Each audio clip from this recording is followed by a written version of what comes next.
Hello, I'm Joe LeBonte, and I'm chairman of the American Business Initiative for Free South Africa, as we now call ABIFSA, and I'm here thrilled to be watching South Africa Now.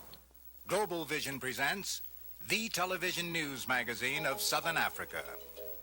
It doesn't exist on television, and it doesn't exist. I would actually appeal to the world that information is there and can be found. Because it is important that people know what is happening.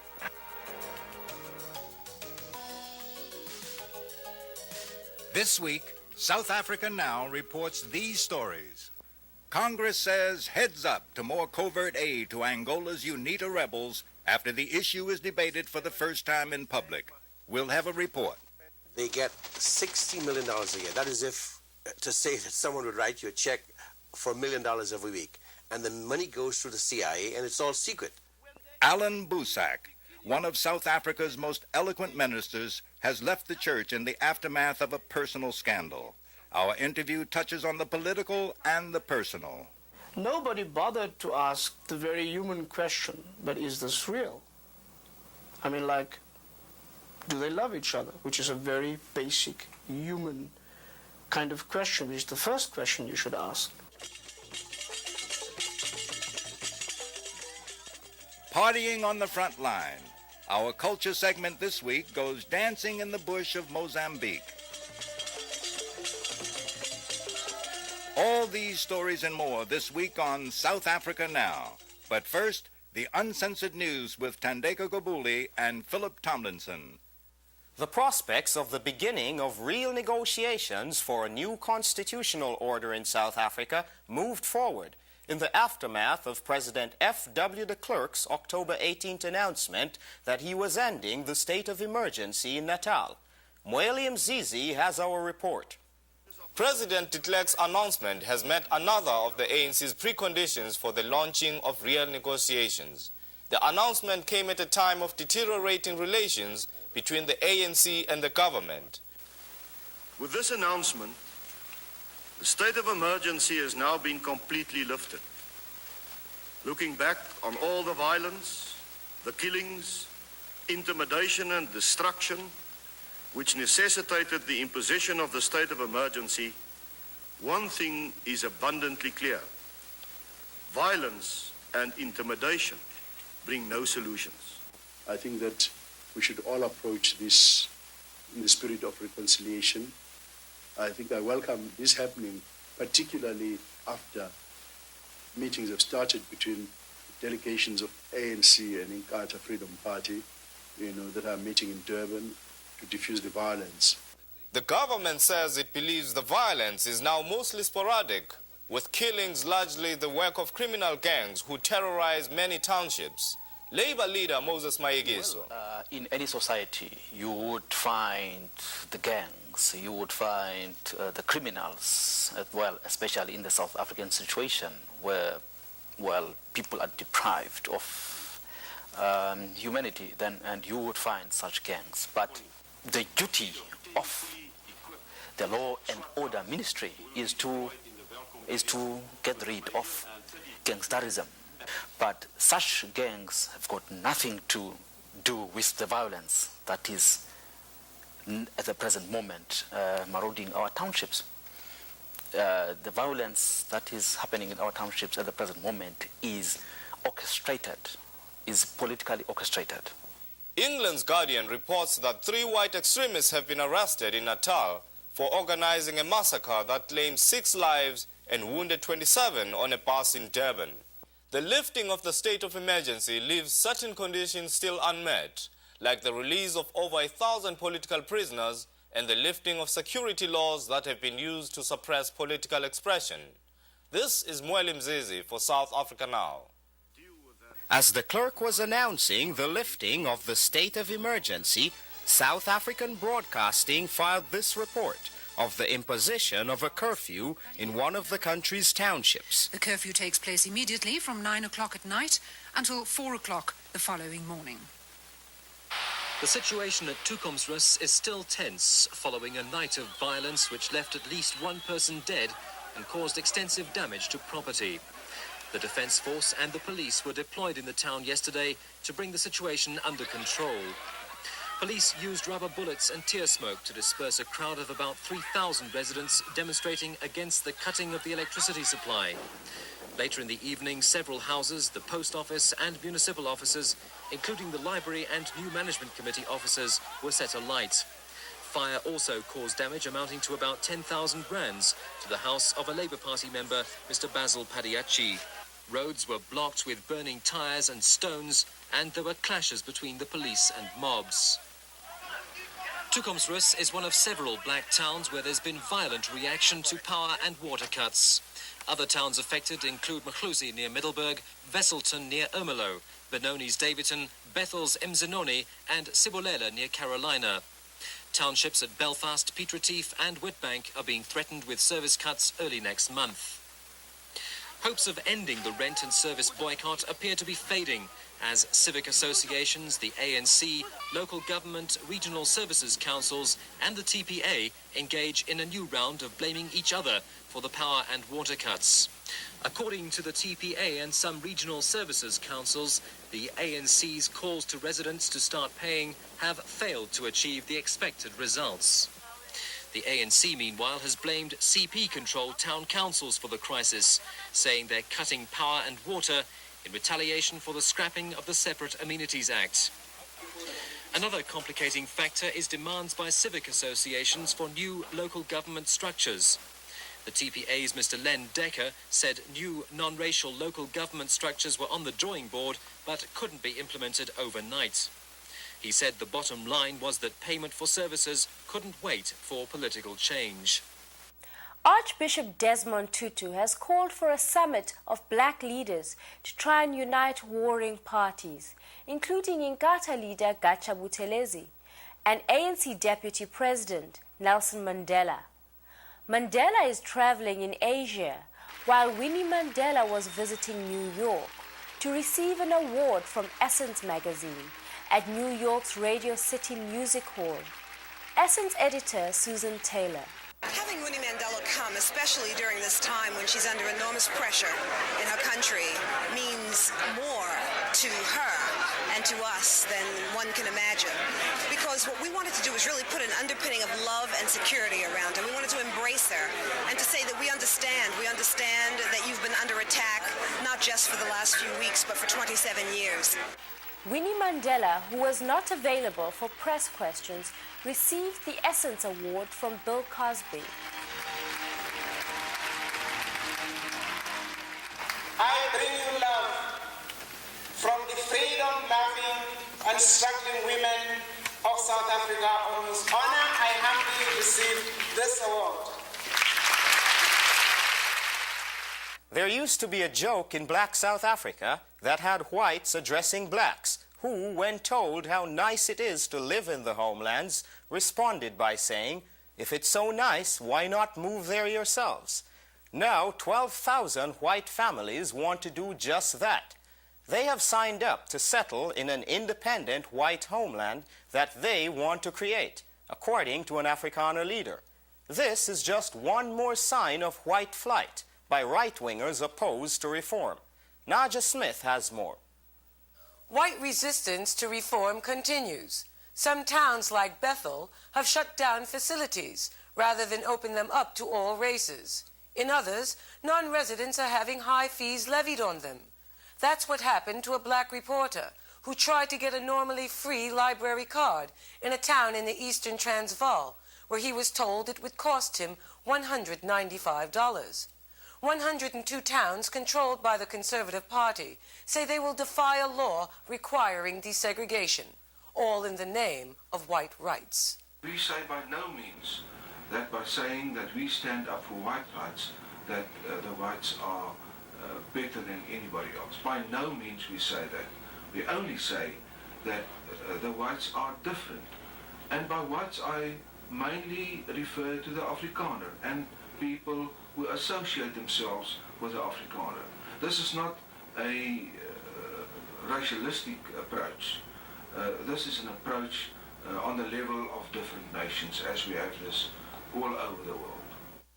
I'm Joseph Disho with Frontline Focus. We have two items this week. Africa Watch, the human rights monitoring group, has indicted the government of Malawi, the one Southern African country that has close links with South Africa, for the worst human rights record in the region. Malawi was indicted for totalitarianism, despotism, killing of political opponents, and intolerable prison conditions. The government has been praised by the Bush administration as a reliable partner of the United States, which this year increases aid to Malawi by several $1 million. Meanwhile, the Congress of the United States has voted to continue an aid package estimated at $60 million for UNITA, the Angolan rebels whose human rights record has also been condemned. Emily Kazriel reports. The war in Angola is likely to continue as a result of the decision in Congress, although critics of US assistance say a public debate on covert aid is a step forward. Californian Congressman Mervyn Dimely. The American public ought to understand that they get $60 million a year. That is if to say that someone would write you a check for $1 million every week. And the money goes through the CIA and it's all secret. And what we are saying, make that information public so that you, the American public, and the world would know exactly what we are doing in Angola and why. For the first time, this covert aid has been debated publicly in Congress. And as long as UNITA is starving to death, do you think that it's an encouragement to negotiating democracy with the communists if we cut off aid to UNITA? Do you really think that? What the real issue is at this point is Mr. Savimbi's insistence that standing armies be kept in place, his own standing army be kept fully in place until through the election process itself. While a coalition of conservatives and liberals hostile to the Angolan government prevailed, an Angolan government consultant says that opinion may finally be shifting. Members of Congress were saying for the first time in many years that they have many concerns and questions and criticisms about current U.S. policy towards Angola. They no longer want to accept carte blanche what the administration is doing in Angola. U.S. military aid to Angola rebels may be a holdover from the Cold War era. Reportedly, the Soviet Union is now working with the United States to press for a negotiated settlement and has announced plans to end its military aid in Angola. Well, I think there can be peace, but as long as the United States is continuing the current policy of escalating arms shipments to Savimbi and not being responsive to the flexibility of the Angolan government and the various concessions that the government has made aimed at satisfying U.S. and UNITA concerns, then I don't think we can have peace, because UNITA will have no incentive to negotiate peace. Our efforts to reach a UNITA representative were unsuccessful, but we hope to have their perspective next week. For South Africa Now, this is Emily Kazral reporting. You're watching South Africa Now, the television news magazine that goes behind the headlines. Alan Boesak was for many years, along with Archbishop Desmond Tutu, one of the most eloquent ministers in South Africa. Now he has left the church, following a disclosure of an extramarital affair with an Afrikaner TV journalist. Boesak, however, is still politically engaged and spoke with us openly about his political outlook and his personal troubles. It makes no sense for people to see Nelson Mandela and Mr. de Klerk shaking hands on television or on the front pages of the newspapers and saying everything is fine, we're making tremendous progress, while on the ground they still sit with the same old problems that have been plaguing us for so long, about which the battle has been fought for so long. Boesak, well known as a national church leader and high-profile figure, is now working quietly at the grassroots level, organizing a base for a future and still uncertain political role.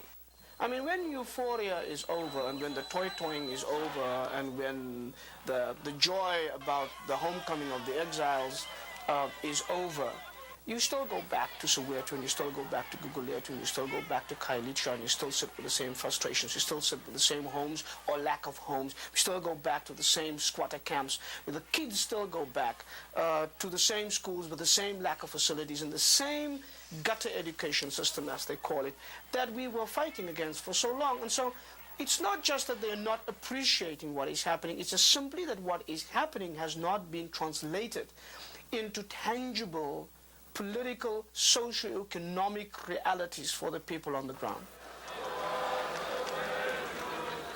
The fight on the ground was waged for many years by grassroots organizations under the banner of the UDF, the United Democratic Front. But now the question is whether the local UDF structures should be folded into the ANC. I have come to the conclusion that we should not worry too much about that at the moment. I think we all need to work towards the same goals as we used to for the last 10, 15 years without worrying too much about who gets credit for what. United Democratic Front structures, they worked very, very well because they were structures on the ground where the people were immediately involved and responsible and accountable, and all of that could happen. Busak does not see the current negotiating process as irreversible. Irreversibility means two things for me. When all of the laws that still maintain apartheid, that symbolize apartheid, have been scrapped, not tampered with, not changed here and there, but scrapped. And not only the Separate Humanities Act, but population registration, group areas, and so forth. Those are the things we're talking about. The second leg of that definition is this. It can only be irreversible when there have been elections, when the people have had the opportunity to appoint their representatives, when there had been open debate, and when they actually begin to sit around the table to work on a new constitution. Now, when that day dawns and they have their first session, that will be irreversible. Busak says immediate elections are necessary to stymie what he perceives as Chief Gatsha Buthelezi's use of violence to secure his future political role. He's got to be told that you cannot blackmail your way into the negotiating process by threatening with violence or by encouraging violence. I think he needs to be told you cannot walk over dead bodies to get to the negotiating table. Like everybody else, I think he needs to go and say to whoever is going to be his constituency, this is what I have in mind, these are my ideals, this is my vision, vote for me so that I can represent you at the negotiating table. There has been speculation about Busak's own popularity within the black community after the South African media exposed his extramarital affair with an Afrikaner TV producer. Busak says he has not been ostracized. I have not experienced this much rejection at any level within South Africa itself. Now, people over here may have problems with that, but our people clearly are serious when they say, what is this? We know you as a person. We understand your commitment. We know your commitment, and that is what matters to us. And at that level, we deal with each other. Busak finds that the media's extensive coverage of his secret affair neglected what he considers the most obvious question. Nobody bothered to ask the very human question, but is this real? I mean, like, do they love each other? Which is a very basic human kind of question, which is the first question you should ask. It so happens that I think ordinary people in our communities are far more concerned with that question. Do you? Do I what? Love each other. Yes, we do. You're watching South Africa Now. Coming up next, our culture segment, featuring the best music, film, drama, and artistic expression from Southern Africa. Renamo is on the rampage again in Mozambique. Last week, firing indiscriminately into a crowd attending a weekend traditional music festival. 11 people were killed by the Mozambique rebels, who have broken off talks with the Frelimo government, demanding the withdrawal of Zimbabwean troops who are defending Mozambique against their attacks. The fact that there was a music festival in a country so ravaged by war is itself a point of interest. This week, we show how the people of Mozambique try to enjoy themselves in the countryside. In Yasunj refugee camp, Mozambique, Life for the deslocados, or displaced people of this country, is an endless routine of domestic chores that give them the sense of normalcy while they wait for the war to end. But on weekends, the drums are heated up, the marimbas are brought out, and the people gather round to dance their worries away and keep their culture alive.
Mozambique is a country of stark contrasts, ravaged by a 15-year-long civil war between the Frelimo government and the Renamo rebels. When President Chissano came to power 4 years ago, Mozambique's economy was in ruins, with inflation running at over 160%. A year later, he embarked upon his economic recovery program, which scrapped the country's centrally controlled Marxist system in favor of a free market economy. Today, inflation has been brought down to around 16%, and while the socialist murals fade away, shops that were once empty are now filled with consumer goods, and sidewalk vendors crowd the city streets. But what does this mean for the average Mozambican? They can go around and find things in the shops, but if you think that the average salary now in Mozambique is around 30,000 meticals, and most of the things in the shops are, to buy a pair of shoes is 95,000 meticals. That means that in general the average Mozambican cannot afford to buy the shoes for himself or his family. Everyone, I can say that most of the people are striving for their own survival. They don't think of things like buying clothes or whatever. They are striving to have food for the family. Antonio Gomen's views are shared by most Mozambicans. However, the relaxation of controls has allowed almost anyone to start small-scale businesses. All kinds of goods are now available at the hundreds of stands that have sprung up all over Maputo. Although many are run by children and sell no more than candies and cigarettes, they are still illegal. Legitimate licensed vendors like Salamar Tivani complain that they have seen their business drop because of the competition. For the few Mozambicans with access to hard currency, and for the foreigners working there, the special foreign currency shops offer a completely different shopping experience. Here, US dollars or South African rands will buy the latest electronic equipment the finest European wines, and a choice of Japanese motorbikes. The supermarket aisles are crammed with almost every product available in America. One of the contradictions of Mozambique is that almost all of these goods, as well as those for sale on the street, come from South Africa. Despite years of supporting the Renamo rebels, whose destruction of the country's infrastructure has devastated the Mozambican economy, South Africa and Mozambique now enjoy cordial relations. Although some still accuse elements within South Africa of helping the rebels, Pretoria has cut its support. South Africa today is Mozambique's biggest trade partner, with tons of South African exports being shipped through Maputo Harbor every year. Maputo's Grand Palana Hotel was recently bought by a South African chain and is part of the increasing South African investment in Mozambique. With over 3,000 miles of unspoiled coastline, tourism holds great potential for investment once the war is over. The golden beaches of Pibani once made it an exclusive resort, but today the villas are run down and more than 100,000 refugees have made Pibani the largest refugee settlement in the country. This is reality for the majority of Mozambicans, who because of the fighting have fled their homes in the countryside for the safety of the refugee camps. Millions of Mozambicans are today dependent on the tons of emergency food aid being donated by the international community. Because of the war, people are unable to farm, and the collapse of the country's agricultural production has had the most severe impact on the economy. But as the Frelimo government and the Renamo rebels have started negotiations towards a peaceful settlement, there is hope for the future. That's our program for this week. If you're interested in any of the issues we cover, send a self-addressed stamped envelope to South Africa Now, Post Office Box 1907, Canal Street Station, New York, New York, 10013. South Africa Now is produced by Global Vision on a non-profit basis in association with the Africa Fund, a tax-exempt organization providing assistance and relief to victims of apartheid. Next week, we begin a new season, and we'll have a report on AIDS in South Africa. For all of us at South Africa Now, I'm Phillip Tomlinson, sitting in for Fana Kekana. See you next week. Transcripts of this program are available for $4. South Africa Now is also available now on video cassette for just $29.95. To order transcripts or cassettes, or for more information, write to South Africa Now, care of Journal Graphics Incorporated, 267 Broadway, New York, New York, 10007. To order by credit card, call 212-227-READ. Viewers are also invited to leave a comment about the show.